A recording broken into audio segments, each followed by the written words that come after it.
What's going on, guys? Sam Adams here, and welcome to another episode of Caffeinate today for November the 16th of 2018. My name is Samuel Adams, and welcome to today's show. For those that might be brand new to the program, this is a daily gaming news podcast where I bring you the hottest gaming news from around the industry live on twitch.tv/Samuel Adams Live every single weeknight around 7 p.m. Eastern Time. And on top of that, the show is then exported to youtube.com/Samuel Adams Media on top of anchor.fm/Samuel Adams that then sends it out to Apple Podcast and Google Podcast and any other kind of platform you could really desire, including Spotify, which I am incredibly proud of. But again, welcome if you are brand new to the show, and I hope you enjoy what you find.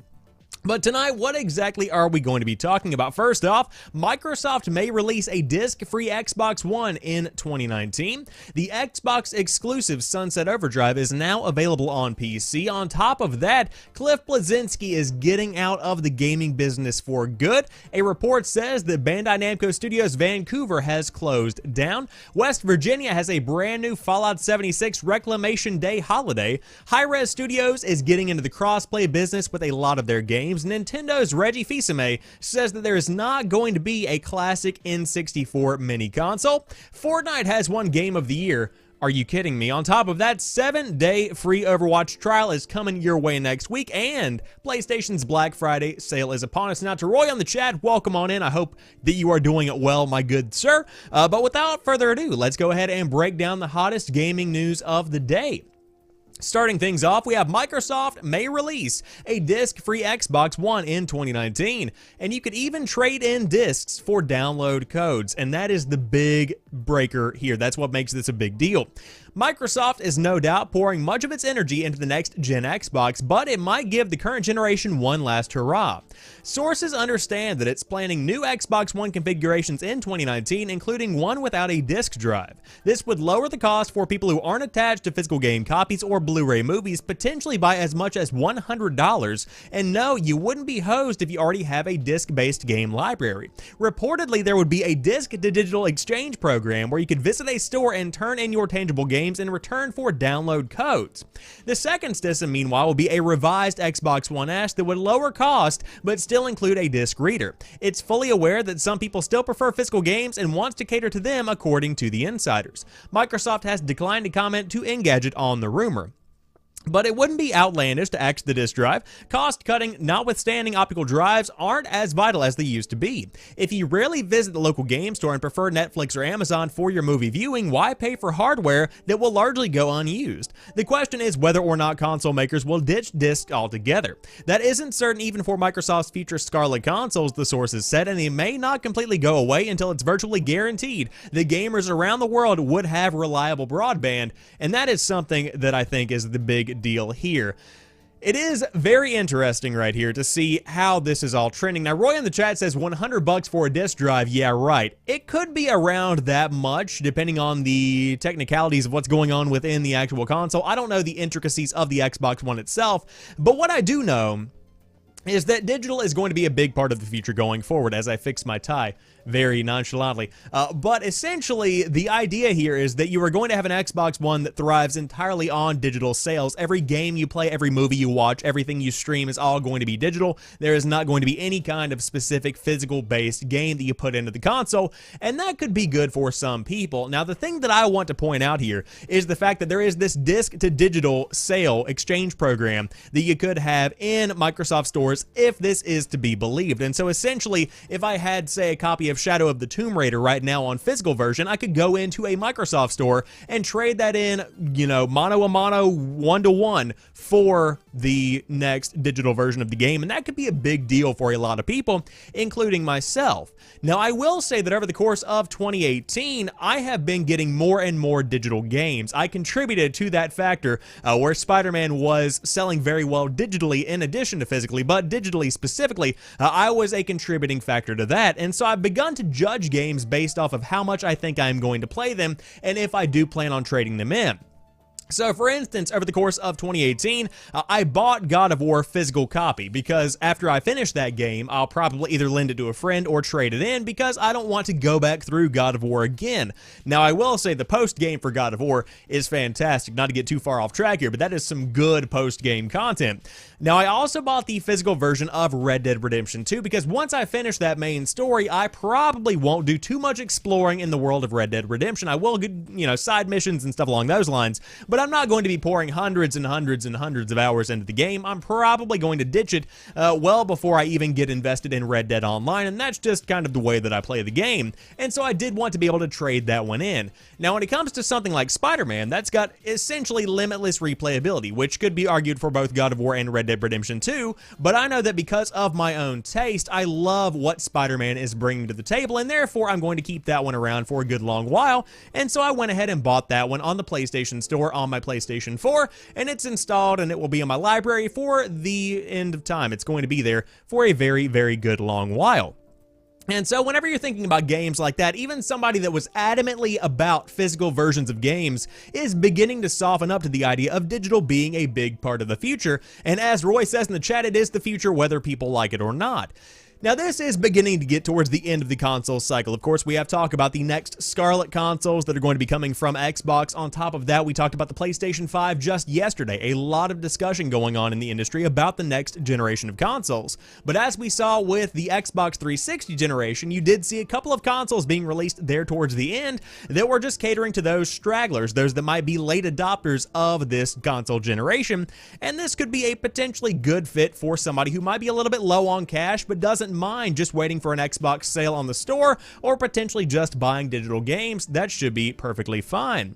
Now, overall, it is good to see that they are beginning to kind of think forward, and this could be a big signal that maybe not the next generation, but the next following generation of consoles could be digital only.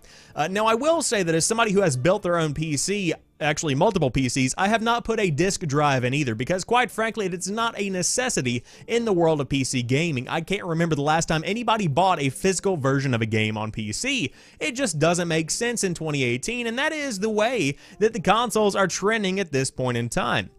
So we'll see what happens, but if this is true, you could be getting a digital-only Xbox One by the end of 2019.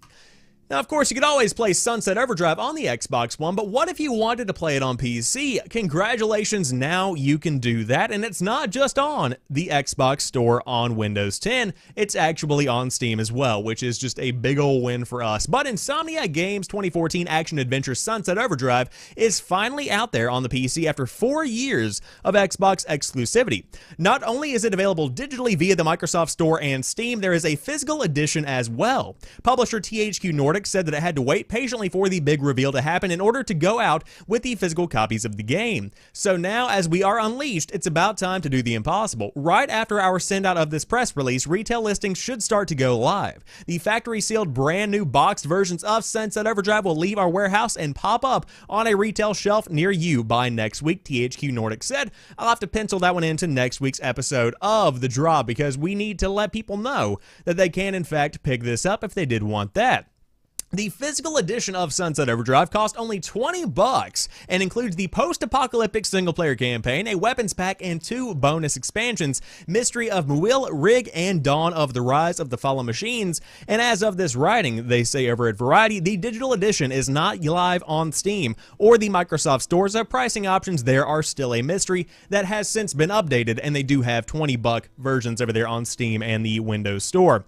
But the game takes place in 2027, where a contaminated energy drink has turned most of the population into toxic mutants. It features a colorful open world, non-playable character factions, an assortment of... Wait, what? Non-playable character factions? Okay, that's fine. Strange way to phrase that. An assortment of strange weapons, an 8-player co-op mode called Chaos Squad, and more, which it is pointed out is not actually going to be in the final version of the game on PC, unfortunately. But it was well received by critics when it first launched, with many praising its visuals, humor, traversal system, and combat, and it did win a few awards that year as well, including IGN's Best of 2014. And so if you did want to dive in, again, you have Sunset Overdrive finally coming out on the Windows PC.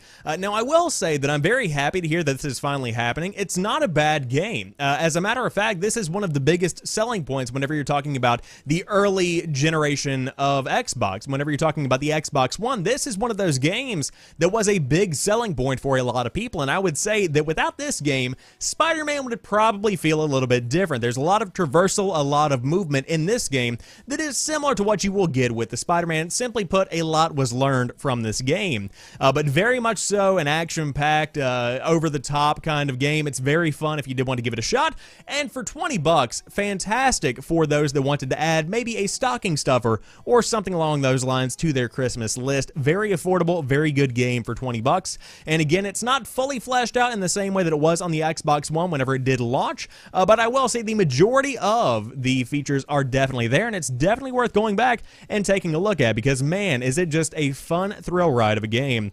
But again, you can check it out right now on Steam, on the Microsoft Store via Windows 10 PC, and also on the Xbox as well, if you did want to go in and get that classic version. And I would say it's probably going to be on sale for a pretty affordable price in the next couple of weeks. If I did have to guess, I have seen it for as low as $5 on the Xbox before, so keep your eyes peeled. But now I will say that Cliff Bleszinski is never making a game again. That is a statement that I will make because he made it as well. Boss Key co-founder announces departure from development on Twitter, later confirms, "I'm done." When asked by GamesIndustry.biz how seriously people should take his tweeted reply to a likely troll account, Bleszinski responded simply, "I'm done." The original article follows below. When Boss Key Productions shut down, co-founder Cliff Bleszinski said he was going to take some time off and reflect in a statement on Twitter, adding he hoped to make something new again someday. That tweet has since been deleted, and the sentiment of wanting to make games again may have gone with it. Yesterday afternoon, a recently created Twitter account directed its first and so far only tweet at Bleszinski and the official account for Boss Key's debut game, Lawbreakers, expressing anger for not refunding the money players spent on the game, which launched in August of 2017 and was taken offline after a little over a year of service. That did not sit well with Bleszinski, who responded, "I paid my employees, their 401ks, and their health care, even months after the studio folded, so they could care for their families. I didn't take a salary myself for 2 years. I get you're sad, but God, this kind of shit is another reason I am never making another game." A former Boss Key employee noted receiving 3 weeks of severance pay instead of months, to which Bleszinski replied, "Maybe I used hyperbole, but I'd like to think I did the right thing." I believe that he did what he could. But, I mean, Cliffy B is a big part of the gaming industry. One of the earliest memories that I have of being in gaming media is whenever Cliffy B was doing an interview after a very early 2000s E3. I can't remember which year that it was, but he was talking essentially about God of War and some of the stuff that he had been working on with that, and it was crazy to see just how far he had come. And of course, the story behind Lawbreakers and then following that Radical Heights is a very sad story overall, because Lawbreakers, by all means, was a good game. I played it in beta, and I talked to the devs actually as I played the game. It was a very fun game, and I was very into it. But quite frankly, there was nothing that really stood out, and on top of that, whenever Lawbreakers did end up launching, there was no basic team deathmatch mode. There was nothing that simply got people in and felt familiar. Everything felt a little bit out of place. And so whenever you have that kind of stuff mixed in with the idea of a new, brand new FPS franchise, that just didn't pan out for that. But I do feel bad for those that are fans of Bleszinski. Of course, he had a big catalog going back for a long, long time in the gaming industry, and really is a foundational member of a lot of stuff that has been coming out. I mean, looking at Unreal Tournament, Gears of War 2, 3, the original Gears of War, tons of other stuff that he has worked on in the past. Really awesome stuff. Bulletstorm, had no idea. Gears of War Judgment as well. A lot of stuff here that the gaming industry would not be the same without. And so to Cliffy B, I understand the departure, quite frankly, because a lot of people were going against this guy, saying that he had been stealing money because of the way that he had handled the entire Lawbreakers thing, the fact that people had been crowdfunding that game for a very long time, and then there was nothing that came of it. And then Radical Heights was just a thrown together BR game that did see a bit of a comeback for a very brief period of time, but still just not a good situation overall. So to Cliffy B and the guys over there behind the scenes that used to be over there at Boss Key, I apologize for how everything has panned out, but again, that is the name of the game sometimes, and the game is not always pretty. Kind of like Radical Heights, just wasn't really a pretty game. But Bosky is not the only company that has shut down. Recently, Bandai Namco Studios Vancouver has closed, according to a report from an employee. Bandai Namco Studios Vancouver has reportedly closed. The news comes from Tekken Mobile game director and studio senior vice president Landon Yin, I believe is how you say that name, on Twitter. Quote, "I am sad to announce that as of today, Bandai Namco Studios Vancouver will be shutting down," he said in a tweet.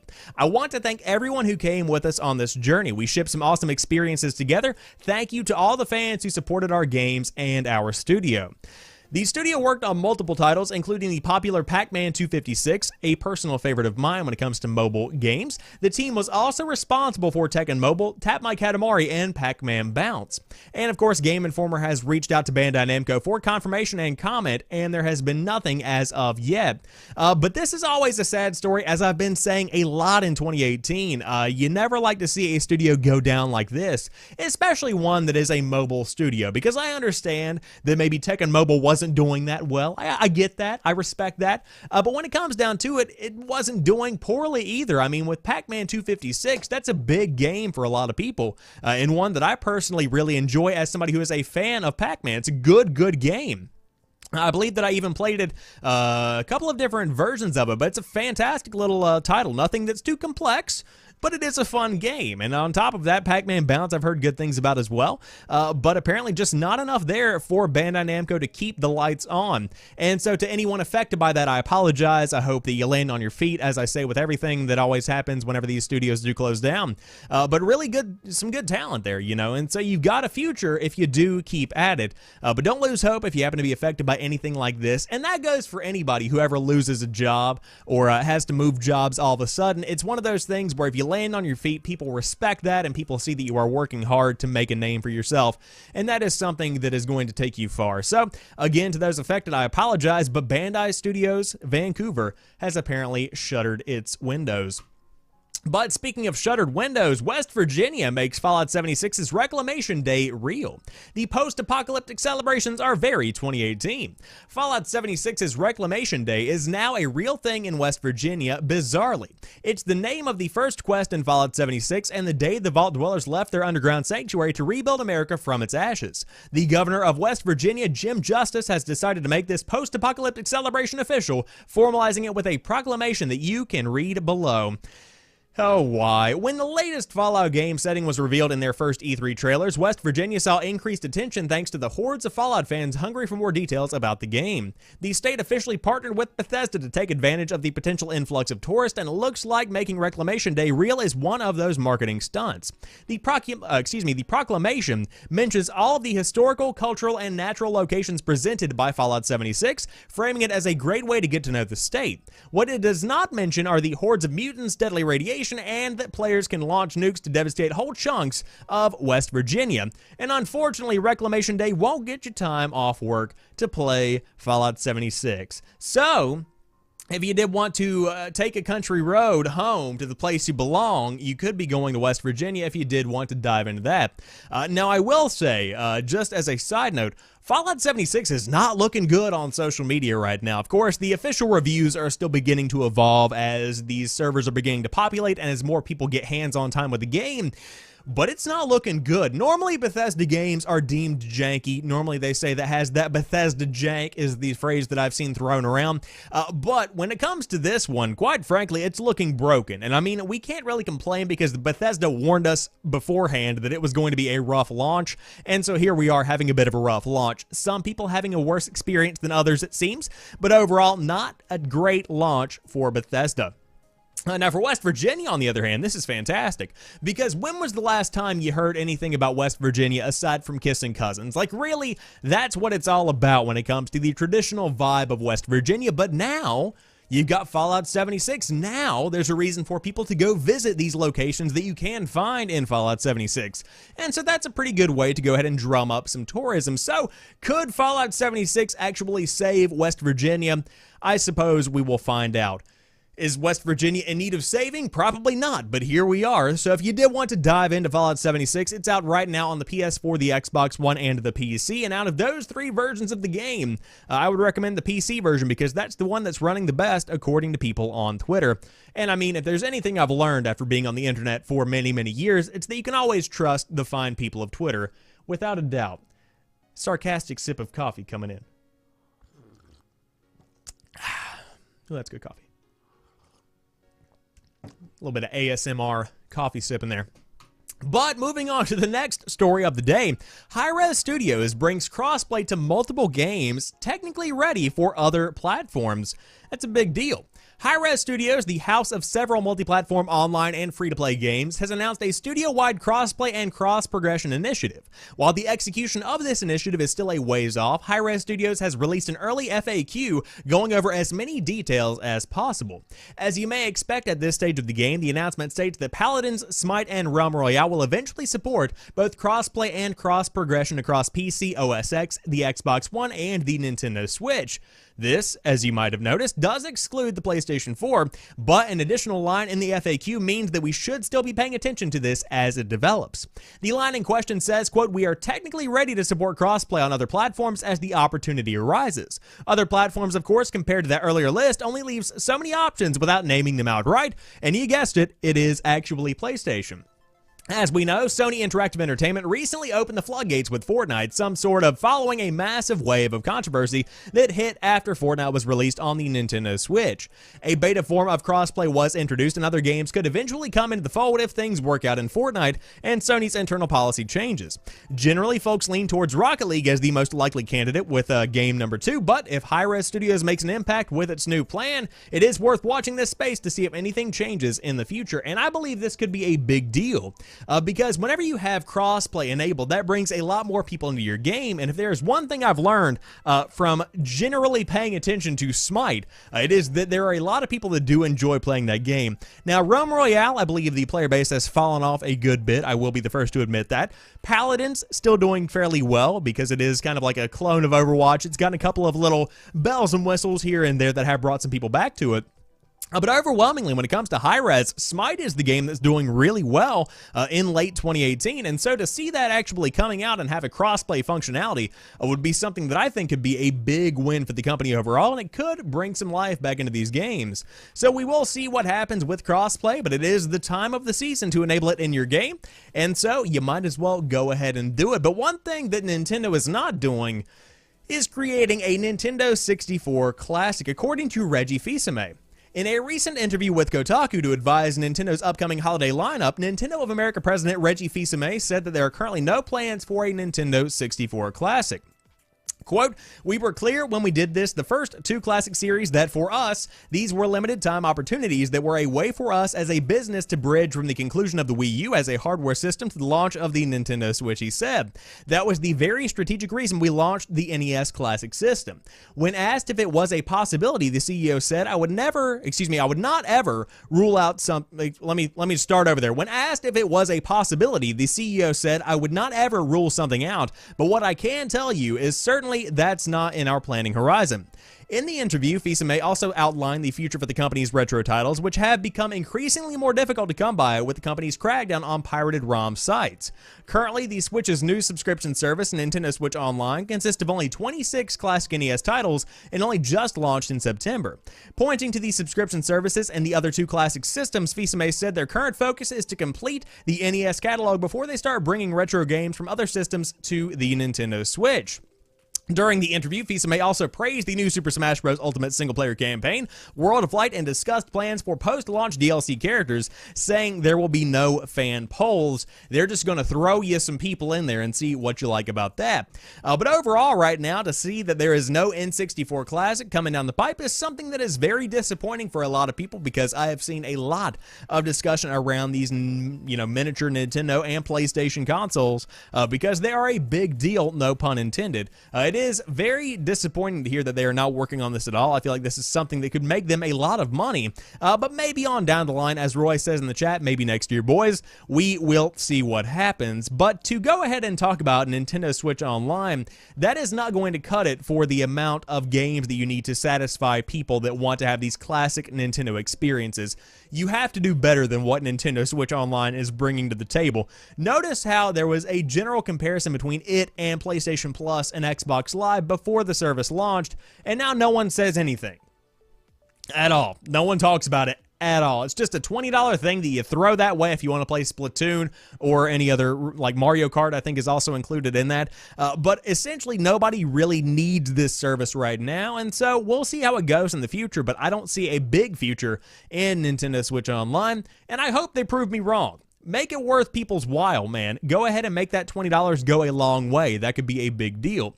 But before we move on to the next story, Steffi in the chat says, "Hi, Sammy. What's going on? Welcome out of the wasteland and in to the world of Caffeinate." But moving on to a shocking story, Fortnite beats out Red Dead Redemption 2 for Golden Joysticks Game of the Year. Why and how? The Golden Joystick Awards have determined that Subnautica, the undersea survival sim that is really a horror game in disguise, is the PC Game of the Year. CD Projekt's upcoming Cyberpunk 2077 took the title for the most wanted game, while Fortnite beat out not on PC heavyweight Red Dead Redemption 2 to claim the overall Game of the Year title. Fortnite is a phenomenon, of course, and while I wouldn't necessarily argue that it's a better game than Red Dead Redemption 2 taken in isolation, I don't see the Housers turning up on Ellen anytime soon or shit-talking an entire nation just because they can. Subnautica, meanwhile, is a particularly good game, excellent as a survival game, but still with so much more going on beneath the surface. Pardon the pun. Ha, good one over there, PC Gamer. But it suffered from a few technical issues, but was otherwise a serene, sublime experience of remarkable beauty, except when the bad things happen. And so here's the list of the rest of the winners. So, for best storytelling, you get God of War. Hold on, we're going to go back and do this again, because I have this thing and I never get to use it anymore. Best storytelling, God of War. Studio of the Year, we're going to leave it on. Studio of the Year, Sony Santa Monica. Best News Streamer / Broadcaster, Amelia Rose Blair and Brian Decker. Mobile Game of the Year, PlayerUnknown's Battlegrounds. Best Competitive Game is Fortnite. PC Game of the Year is Subnautica. PlayStation's Game of the Year is God of War. The Best Co-op Game is Monster Hunter World. Xbox Game of the Year goes to Forza Horizon 4. The Best Visual Design goes to God of War. Nintendo's Game of the Year goes to Octopath Traveler. And the Best Indie Game goes to Dead Cells. Could you imagine if they actually did award shows like that where they just like rattle them off and then like, have a good night, let's go home and play games now? But those are your winners for, oh no, we have more. The Breakthrough Award goes to Unknown Worlds, Subnautica. The Most Wanted Game goes to Cyberpunk 2077. The Critics' Choice Award goes to Red Dead Redemption 2. Best Audio goes to God of War. Still Playing Award, World of Tanks. Best Performer, Brian Deckard. Outstanding Contribution, Microsoft. Best VR Game, Skyrim VR. Are you kidding me? Game of the Year goes to Fortnite. Again, the main story here is that Fortnite gets Game of the Year. That's ridiculous, okay? When it comes down to it, I get why you do have Fortnite as Game of the Year, because it has been a game that has defined 2018, not only just in the gaming industry, but in pop culture overall. I mean, you have football players in the NFL doing Fortnite dances. You have that going on. You know that you have a game that has meant something to people that aren't in the gaming industry. It's just something that is absolutely mind-boggling to think about. But with that being said, when it comes to the quality of the game, you can't compare Fortnite to Red Dead Redemption 2 or God of War. That's just not something that is an apt comparison. That's not something that is good or fair. They're two completely different products. Again, I understand why Fortnite got Game of the Year. I understand that people are still actively playing it, and it continues to break records, not only in terms of player count, but also in terms of sales. It's just a lot to take in. So again, Fortnite is the Golden Joysticks Game of the Year. Deservingly up for debate, but hey, that's what you got right there. But if you did want to get a pretty good game for a free trial, you can get 7 days of Overwatch for free next week. There is a good chance you've already tried Overwatch at this point, but in case you haven't or you want to play it again for free, there is a 7-day free trial coming next week on all 3 platforms, PC, PS4, and the Xbox One. It runs the 20th through the 26th of November, and there are precise timings on the Overwatch website. But the most notable thing to hit Overwatch recently is a new hero by the name of Ashe, a damage pick, who excels if you are a sharp shot. She also has a wonderful ultimate which summons her robo butler, Bob, not Rob. Whoa, that's his cousin. Hold on now. Who charges into enemies, still doing well. It's Friday, it's been a long week, hitting them into the air and then stands there shooting at them. Nothing is withheld in the free trial, so the full roster of maps and heroes are available, and if for some reason you don't fancy the team stress of quick play or competitive modes, you could go into the arcade section and play one of the Mystery Heroes, Deathmatch, or Custom modes. Mystery Heroes changes your hero randomly every time you die, which means you're forced to try new characters, whether you like them or not. It's perfect to get to know more heroes if you're too scared to pick otherwise, and given the random nature of the mood is generally more relaxed too. It's good, wholesome mess about fun. And so if you did want to dive in, Overwatch is now free for 7 days if you did want to give it a shot. Now, Steffi in the chat says, I haven't tried Overwatch yet, but I'm not sure I'd be good at it anyways. I understand where you're coming from, because I am also straight garbage at Overwatch, but I did play it for over 150 hours, I think, somewhere around there, maybe 130, a couple of less, whatever it was. I played a lot of Overwatch back when the game first launched, and it is a very fun game, especially if you do have a squad to join up with, because whenever you can get a full team going with accurate communication and very good team working skills, you can really have a good time, and you can really dominate. But even for those that are single player guys and gals, you can totally just dive in and have a good time. But overall, I might have to go back to my former title as a Mercy main and see what your boy can do. Just kidding. I have better things to play than Overwatch right now. But you could have a ton of better things to play than Overwatch if you did dive into PlayStation's Black Friday sale, and 165 items are on this sale. Have you spent the year holding off on buying games because you know one day soon they will be far cheaper? If that's you, congratulations, you have made it. It's holiday shopping big sale bonanza season, as Black Friday is a piddly 1 week away. The deals have already begun, friends. Oh, they are here. Like, for instance, the PlayStation Black Friday sale. There are 165 discounted items, all of which I've meticulously listed out, says the author, below in alphabetical order, and you can save your thanks because he is altruistic like that. Some highlights are Hollow Knight for $7.49, God of War for $21.99. What? Hold on. You gotta be kidding me. God of War is $21.99. Are you serious? That is insane. Nier Automata is $29.99, and Fist of the North Star is $39.59. And there is a ton more to dive into, and Detroit Become Human, notably, is $21.99. And so the entire list can be found on this Destructoid article, which is in the description box down below in the YouTube video. But I will say I have not seen the Spider-Man PS4 that Walmart, actually no, I have seen that. Walmart will have a $200 PlayStation 4 with Spider-Man that has a PlayStation 4 that is Spider-Man up, and it looks really good. But to dive down through here, they have the Destiny DLC, which includes Destiny 2 and the annual pass for $54 or $59.49 over there on the PlayStation Store. I see, just scrolling through, I see For Honor for $9.99 if you have a PlayStation 3. Pretty good game right there, I must say, if you want to go back to that. Tons of stuff on sale. I see NBA Live 2K19, NBA 2K19. I see MLB The Show 18. Tons of stuff going on here. Prey, Shadow of the Tomb Raider, Elder Scrolls Online content. Tom Clancy's Ghost Recon, all of them, everything that you've ever seen Tom Clancy do is pretty much there. Wolfenstein 2, The New Colossus, there for $19.79, very impressive one there. But a ton of stuff if you did want to dive into it and check out what you do have. Now, you might be saying, Sam, why did you include a Black Friday ad at the end of today's episode of Caffeinate? Well, that's because, my friends, next week we're going to be doing a Black Friday extravaganza, because I'm going to have a bonus video ready for you guys breaking down the hottest Black Friday news from Best Buy, Target, Walmart, GameStop, and potentially another retailer that is yet to be decided. We will see what happens, but I'll have the best deals for consoles, for games, and then for peripherals as well. Now, I'm probably going to miss some stuff, but I will say I'm going to do the yearly breakdown of what I think is the best of the best, and I will let you guys know what you should focus on if you did want to get some console peripherals, a controller, perhaps a game, maybe a new console, whatever you might want to get. I'll tell you where to get the best deal of the bunch, and we will talk about that next week, probably around Wednesday, and that will be a good time. Now, Roy in the chat says, what about Cyber Monday deals? Nah, we're not going that deep. But Black Friday, yes, we are definitely going that deep. However, as I said, that wraps up today's episode of Caffeinate. If you did enjoy today's show, be sure to drop me a like down below if you are watching on YouTube. On top of that, if you happen to be joining me live in the Twitch chat, I appreciate you being here as well. And for those podcast listeners, you are fantastic. I appreciate each and every one of your ears, both of them.